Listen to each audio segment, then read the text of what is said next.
Surat railway station બહાર આગની ઘટના બની છે। સુરતથી આ સમાચાર મળી રહ્યા છે, તેની પર નજર કરી લઈશું, જ્યાં આગની ઘટના બની છે। ગેરકાયદેસર પાન હાઉસમાં આગ લાગી હોવાના સમાચાર મળ્યા છે। સુરત મહાનગરપાલિકા સહિત રેલવે તંત્રની ગંભીર ચૂક સામે આવી છે। આરપીએફની હાજરી વચ્ચે આ પાન હાઉસ ચાલતું હતું અને ટ્રાફિક પોલીસ હેલ્પ ડેસ્કની બાજુમાં જ આ પાન હાઉસ હતું। લાલબાગ રાજા પાન હાઉસમાં આગ લાગી છે, તે આગની ચપેટમાં આવી ગયું છે। ફાયર બ્રિગેડની 4 ગાડી ઘટના સ્થળે પહોંચી હતી અને આગ પર કાબુ મેળવ્યો છે। મહિધરપુરા પોલીસની પણ ગંભીર બેદરકારી સામે આવી છે। આગ લાગ્યા બાદ તંત્ર રહીને દોડતું થયું હોય તેવા દ્રશ્યો સર્જાયા, ત્યારે રેલવે સ્ટેશનના એક્ઝિટ ગેટની બહાર આ બનાવ બનવા પામ્યો હતો।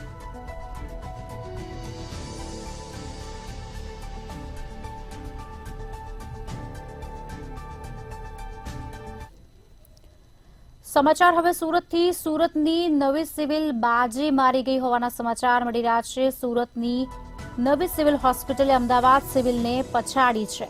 રાજ્યની સૌથી વધુ ઓપીડી ધરાવતી હોસ્પિટલ નવી સિવિલ બની છે। સુરતની નવી સિવિલ હોસ્પિટલ સૌથી વધુ ઓપીડી સાથે રાજ્યમાં પ્રથમ ક્રમે આવી છે। નવી સિવિલમાં દરરોજના 4000 થી 4500 ઓપીડીની નોંધણી થાય છે અને 250 થી વધુ ઇન્ડોર પેશન્ટ હોય છે નવી સિવિલમાં, ત્યારે અમદાવાદ સિવિલમાં રોજના 3500 થી 4000 નવા પેશન્ટ હોય છે અને ઓપીડી કરવામાં આવતી હોય છે। બીજી તરફ સુરત સિવિલ હોસ્પિટલમાં હજુ પણ સ્ટાફની અછત જોવા મળી રહી છે।